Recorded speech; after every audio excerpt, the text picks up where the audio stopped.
இலங்கையின் 78வது சுதந்திர தினமான இன்றைய தினத்தை தமிழர் தாயகமான வடக்கு கிழக்கில் கருநாளாக அறிவித்து போராட்டங்கள் முன்னெடுக்கப்படுகின்றன.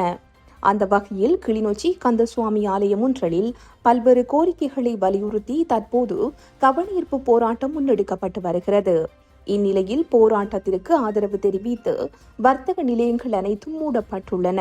தமிழ் மக்களின் பூர்வீக நிலங்கள் சிங்கள பௌத்த மயமாக்கப்படுதல், இந்த பகுதிகளில் தமிழர்களை சிறுபான்மையினராக்கும் நோக்கில் திட்டமிட்ட குடியேற்றங்கள், அரசியல் கைதிகளின் விடுதலை, காணாமலாக்கப்பட்டவர்களுக்கு நீதி, இறுதிப் போரின் போது நிகழ்த்தப்பட்ட இனப்படுகொலைக்கான நீதி, தமிழ் மக்களுக்கான நிலையான அரசியல் தீர்வு என்பவற்றை வலியுறுத்தியே வடக்கு கிழக்கில் இன்று போராட்டங்கள் முன்னெடுக்கப்படுகின்றது.